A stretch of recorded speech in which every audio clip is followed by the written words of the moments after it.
রাস্তায় যাচ্ছিলেন, হঠাৎ দেখেন একজন ব্যক্তি চারটি উঠে নিয়ে সমুদ্রের মধ্যে নিয়ে পার হতে যেতেছে। সমুদ্র তো সাঁতার কেটে যাওয়া সম্ভব না। হঠাৎ করে নাক দিলে, নেই ভাই, কে তুমি, এখানে কি করো? আল্লাহ রাব্বুল আলামিনের বিধানটা বুঝে যায় না। আল্লাহ আল্লাহ কালা বারাকনা মহায়ে আল্লাহ আল্লাহ শিকরকা মহায়ে মগন চশতি নামাজ বন্দিগানা ওয়াইলুল লিল মুসাল্লিন আল্লাযীনা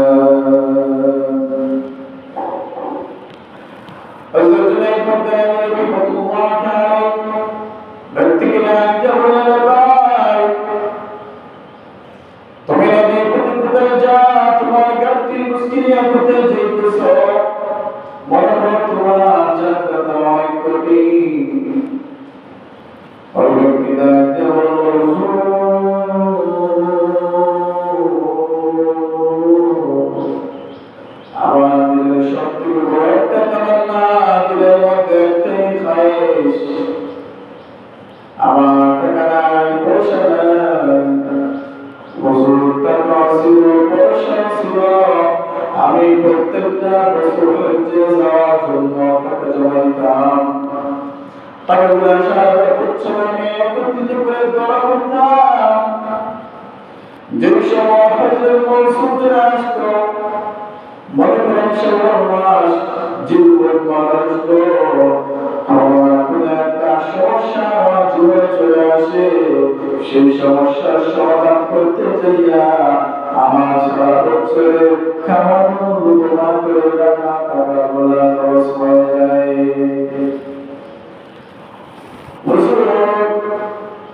আমি প্রতিটা বছর টাকা জমাইতে জমাইতে আমার আর ভালো লাগে না। এবার আমি নিয়ত করলাম আর টাকা জমাবো না। আমি টাকা না জমাইয়া আমার দুইটা পা আল্লাহ রাব্বুল আলামিন ভালো রেখেছেন। আমি চাই আমি আমার দুইটা পায়ের উপর ভরসা করে আমি আমার পা দিয়ে হেঁটে হেঁটে বাইতুল্লাহ যেতে চাই। জুনায়েদ বাগদাদি বলেন, কি বাবা ভাই, এটা তো সম্ভব না। তুমি কি আসলে আল্লাহর বাড়ি বাইতুল্লাহ, সেই বাইতুল্লাহ দেখতে চাও, তওয়াফ করতে চাও? ব্যক্তি ডাক দিয়ে বলল, আমার জীবনে তো আমার কোনো কিছু চাও না, জীবনে আমি কিছু চাই না। আমি আমার জীবন শেষ হওয়ার আগে আগে একবার বললেও মক্কাতুল মুকাররমায় যেতে চাই। আল্লাহ জুনায়েদ বাগদাদি রাহমাতুল্লাহ আলাইহি বলেন, ভাই তোমরা দুইটা চক্ষু বন্ধ করো। ওই আল্লাহর বান্দা দুইটা চক্ষু বন্ধ করলেন আর বললেন, তোমার হাতটা সামনে বাড়াও। আল্লাহর বান্দা দুইটা হাত সামনে বাড়াইয়া দিল। জুনায়েদ বাগদাদি তার দুইটা হাতের মধ্যে নিজের হাত দিয়ে রাখলেন। দুইটা হাতের মধ্যে হাত দিয়ে বললেন, ভাই আমার সাথে সাথে তুমি হাঁটবা, যখন কিছুক্ষণ করে আওয়াজ শুনবা তখনই তোমার দুইটা চক্ষু খুলবা। এরা পর্যন্ত তুমি চক্ষু খুলতে পারবে না যতক্ষণ কোনো কিছু আওয়াজ না পাইতেছ, ততক্ষণ তোমার দুইটা চক্ষু বন্ধ রাখবা। এইবার জুনায়েদ বাগদাদি রাহমাতুল্লাহ আলাইহি তার দুইটা হাতের মধ্যে হাত রেখে আস্তে আস্তে কদম সামনে রাখলেন।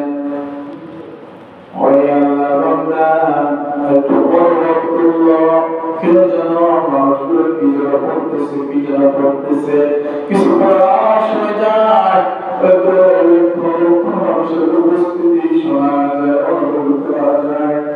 আল্লাহ নবী বলেছিলেন তুমি কোনো কিছু আমার যতক্ষণ পাইছো না দুইটা চক্ষু খুলবা না আবার তুমি আওয়াজ পেয়ে গেলাম মনে হয় লক্ষ মানুষের উপস্থিতি বারবার মানুষ কি যেন করতেছে কি যেন করতেছে অতএব আমি হুজুরের প্রথম যাই কিছু আওয়াজ পাইছি এবার আমি আমার দুইটা চক্ষু খুলতে পারি আল্লাহ বান্দা যখন দুইটা চক্ষু খুলল দুইটা চক্ষু খোলার সাথে সাথে তার সামনে দেখে আল্লাহর ঘর বাইতুল্লাহ সুবহানাল্লাহ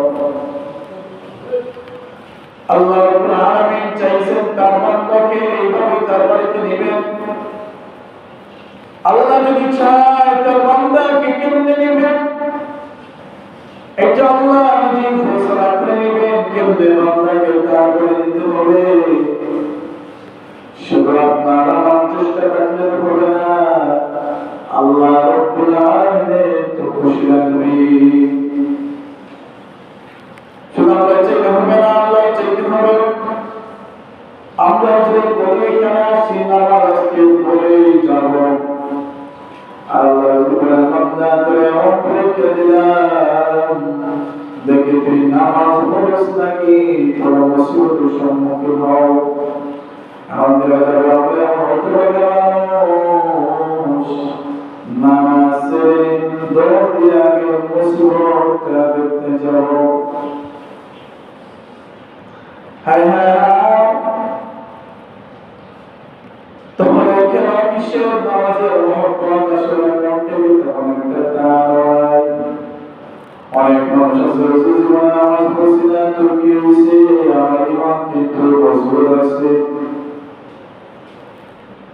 এমন কিছু মানুষ একদিন এক জায়গায় হুজুর ওয়াজ করলেন যে তিন জুমা যে ধারাবাহিক করে না এই কথা বলে একটা ফতোয়া দিলেন এখন এক মুসল্লি দুই জুম্মা আসে না ধারাবাহিক করে এই জুম্মা এক কথা দিয়ে এই জুম্মা আগামী জুম্মা ব্যক্তি আসছে না আবার পরের জুম্মা আসছে এক জুম্মা করছে আবার পরের জুম্মা নাই এরপরের জুম্মা নাই দুই জুম্মা নাই এর তিন নম্বর জুম্মা আসছে মানে এরকম তারপর কি দুই জুম্মা আসে না তিন নম্বর জুম্মা আবার আসে আবার ওই একদিন আসার পরে আবার দুই জুম্মা আসে না আবার তিন নম্বর জুম্মা আসে এবার মানুষ দেখতে দেখতে বললো আরে মিয়া ভাই তোমার এই অবস্থা কেন তুমি দেখি দুই জুম্মা আসো না তিন নম্বর জুম্মা আসো বিষয়টা কি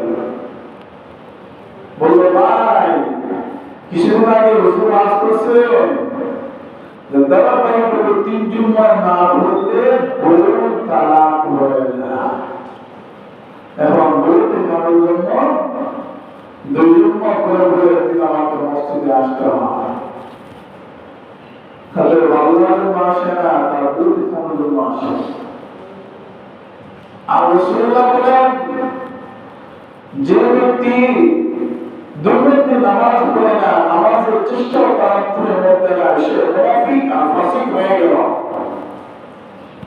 যে ব্যক্তি ধারাবাহিক ভাবে তিন জুমা পড়ে না সে তো মুসলমানের খাতারেই দেখে না আবার কেমন মুসলমান শুধু আমি কলিমা পড়লাম এটা কি মুসলমান না শুধু কলিমা পড়াটাই মুসলমান না আমি মুসলমান বড় মুসলমান না হ্যাঁ আপনি মুসলমান আপনি অন্তরে মানবেন মুসলমান প্রকাশ্যে মানবেন মুসলমান কিন্তু মুসলমানের কার্যক্রম তো থাকতে হবে আপনার কথায় কাজে মিল থাকতে হবে মুসলমান মানেই আল্লাহর গোলাম মুসলমান মানেই নামাজি সত্যবাদী আবেদা সালেহা এই চলে বাটপারি এইগুলো না মুসলমান মানেই তো সত্যবাদী সততা অতএব এখন যদি বাইতুল্লাহর সাথে আল্লাহর মসজিদের সাথে আপনার সম্পর্ক রাখেন কখনো যাওয়ার পরে গত সপ্তাহে আমার শেষ কথা ছিল যে কবরে যাওয়ার পরে আমরা একটা দেশ দিয়ে মানুষের বাইতুল্লাহ দিকে করি, আর যদি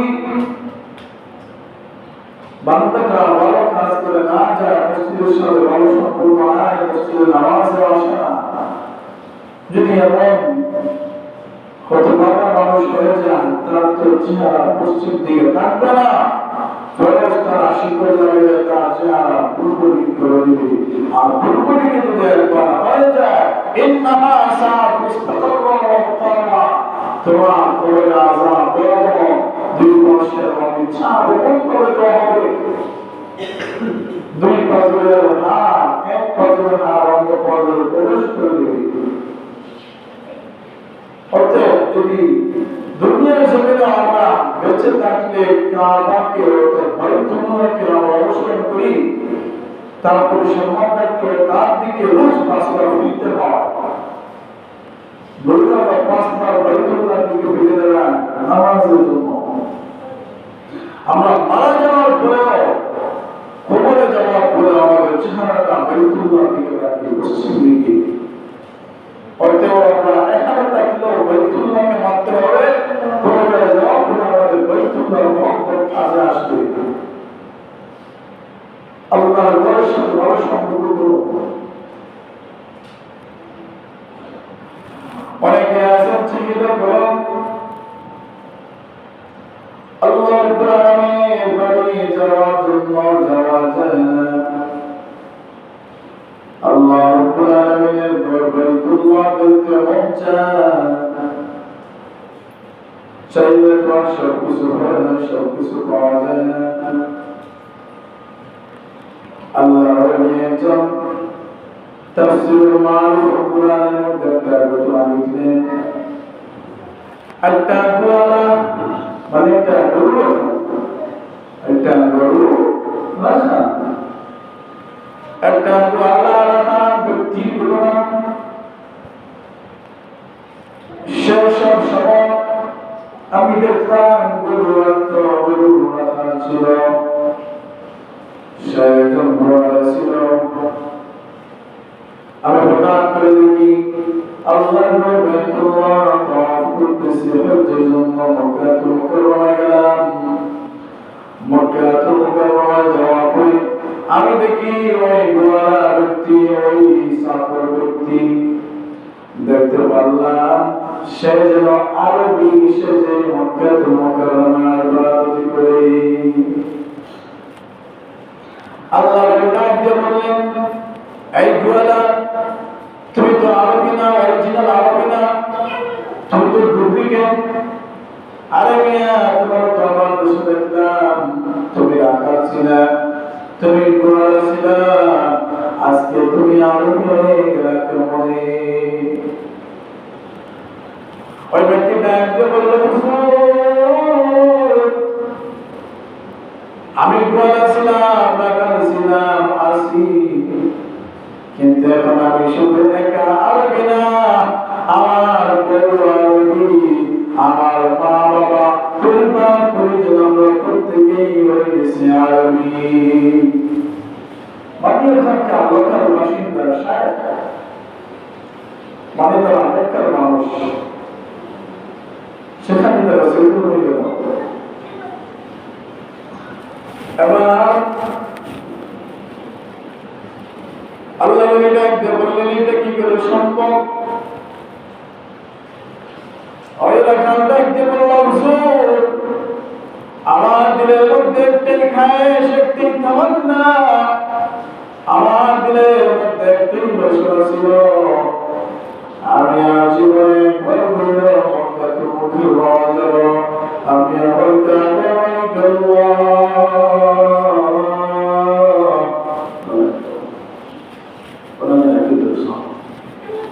আমার কাবার বাইতুল্লাহ, কাবার মধ্যে অবশ্যই আমি একদিন যাব, অবশ্যই আমি তার ঘর তাওয়াফ করব,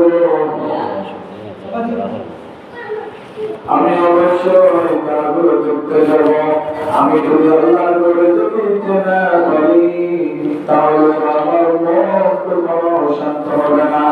এই আল্লাহর বান্দার দিলের মধ্যে একটাই বাসনা, সে হজ্জে যাইবে যাইয়া আল্লাহর বাইতুল্লাহ তাওয়াফ করবে আর আল্লাহ রাসূল সাল্লাল্লাহু আলাইহি ওয়াসাল্লামের রওজা শরীফ জিয়ারত করবে। মানুষের অন্তরের মধ্যে বাইতুল্লাহ টান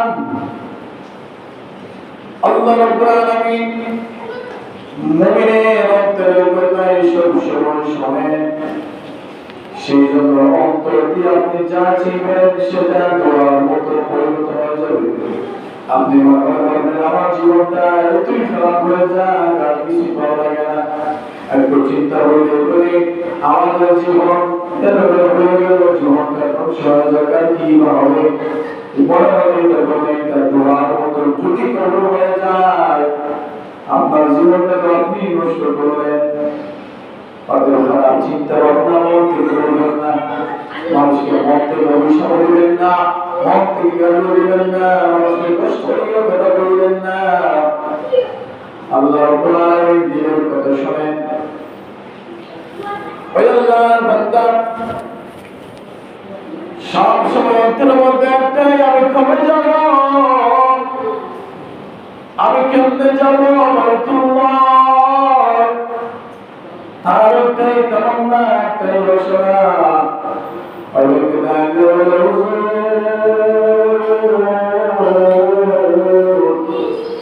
আমি একদিন মক্কাতুল মুকাররমা চিন্তা করে আমি তো টাকা জমাইতে পারি না, আমি এলাকার মানুষ আমার তো দেখা জমানোর সাধ্য নাই, আমাকে আমার দুই চার একটি ফ্যামিলি দেখতে হয়, হয়তো আমার দ্বারা সম্ভব না টাকা জমাইয়া আল্লাহ বাইতুল্লাহ যাব এমন সাধ্য আমার নাই। কিন্তু আমি বাইতুল্লাহ যেতে হবে, কেননা আমি বাইতুল্লাহ কবে করেছি, অতএব আমাকে বাইতুল্লাহ যেতে হবে, দেখতে হবে এমন মনে মতো চিন্তা। সেটা কাজ করবো সব ফেলে দিয়া যাইতেছে হাঁটতেছে, যাওয়া করে হঠাৎ করে এমন একটা কেনারা চলে আসলো যেখান থেকে হাজিরা লড়ছে উঠিয়া আল্লাহ বাইতুল্লাহ যাসি পৌঁছে গেল।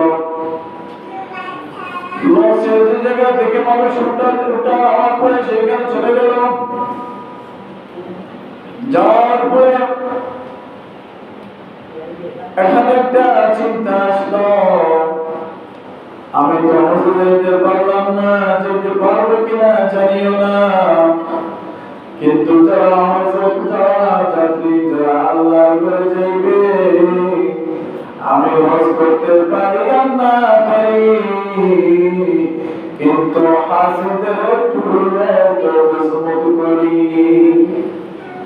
বলে এখানে আসার মধ্যে চিন্তা রাখলে আমি যেতে পারি না পারি, হাজিদের জন্য একটু আমি মেহনত করি, তাদের জন্য একটু তাদের কিসমত করি, বলা যায় না আল্লাহ কখন কি করবো খুলে দেন।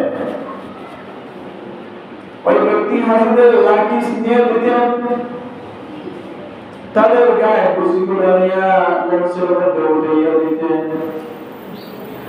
হঠাৎ করে ভিতরে যাওয়ার পরে দেখতে পারলেন ওখানকার যে হেল্পার ছিল, মানে যার দায়িত্ব লাঠিসগুলো মঞ্চের মধ্যে উঠাবে, সে হঠাৎ করে মাথায় দূরে পড়ে গেল। ওই আল্লাহ বলতে ডাকতে বললেন, ভাই তোমার গায়ের মধ্যে ফোনটা আমার গায়ের মধ্যে দাও, আমি তোমার কাজ করে দিয়ে তুমি একটু বিশ্রাম নাও।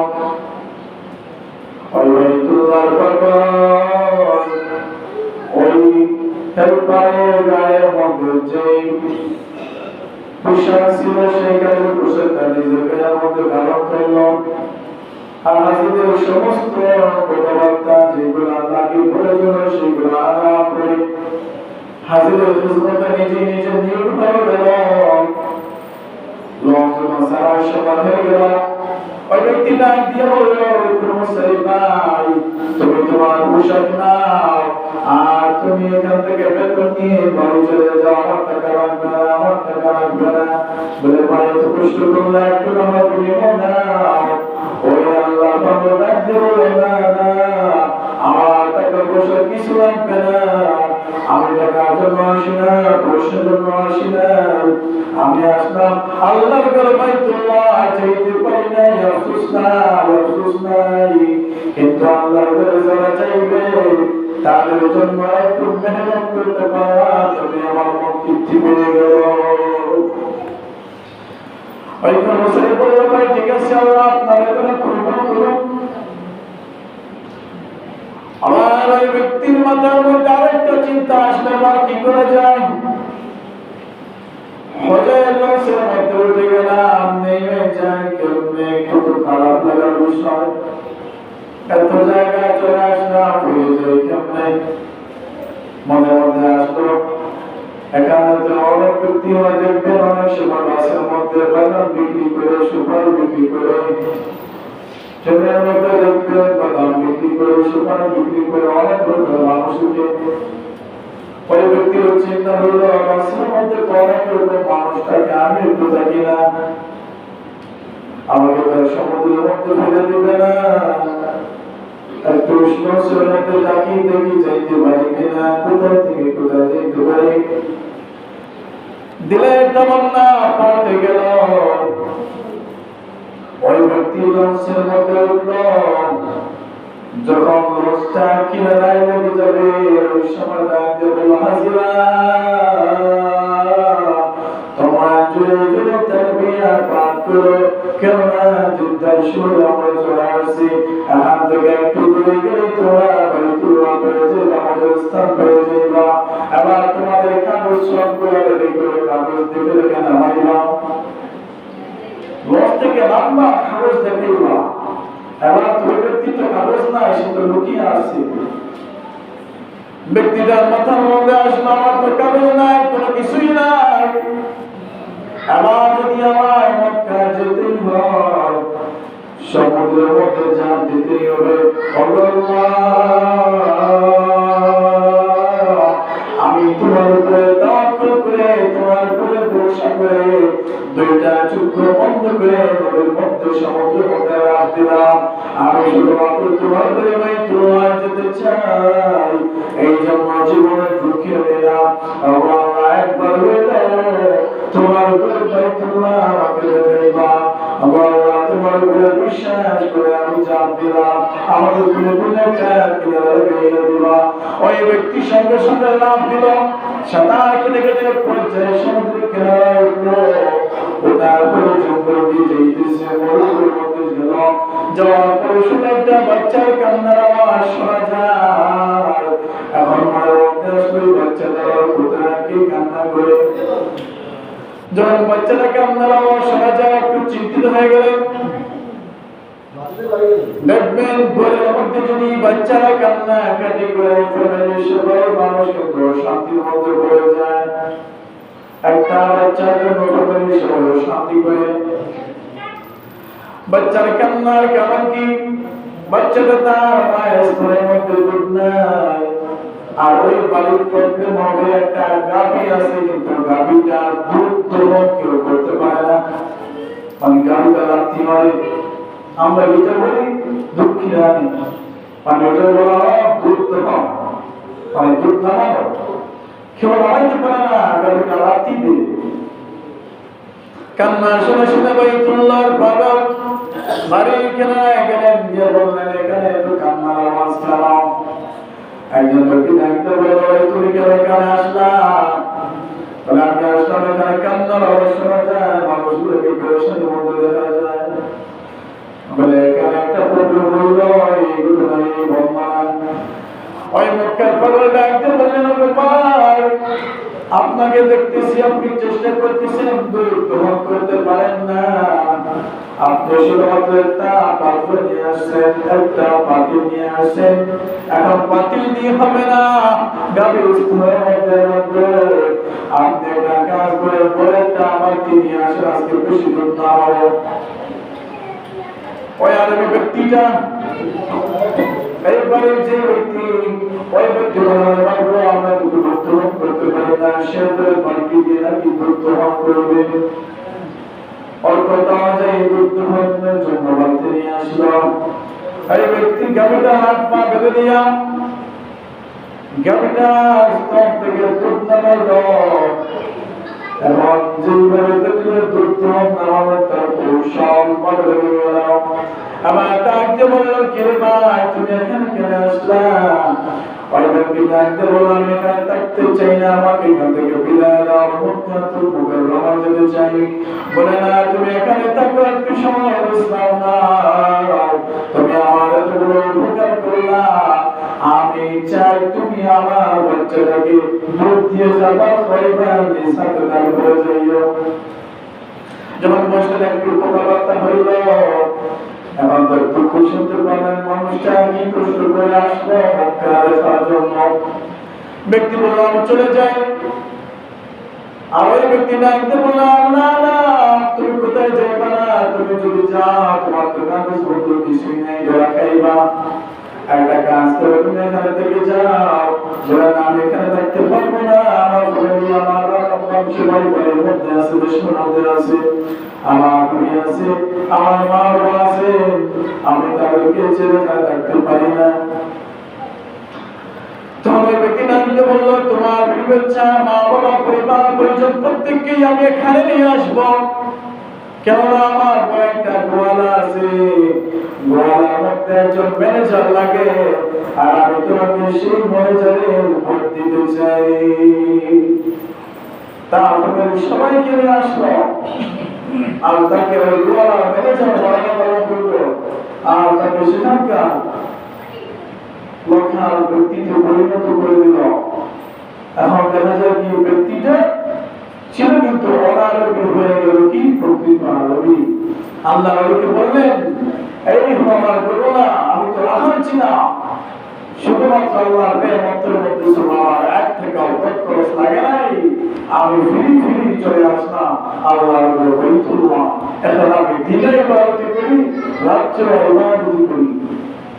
এখন আমার মন শান্ত হয়ে গেছে, যত জীবন বাঁচবো এই বাইতুল্লাহকে দেখতে বাঁচবো, আমার কিছু চাই না। অতএব বাইতুল্লাহ প্রেম অন্তরের মধ্যে রাখেন। আল্লাহ পাক রব্বুল আলামিন মসজিদের সাথে ভালো সম্পর্ক আমার তৌফিক দান করুন। পাঁচ ওয়াক্ত নামাজ পড়ার তৌফিক দান করুন। শুকর করুন, আমিন।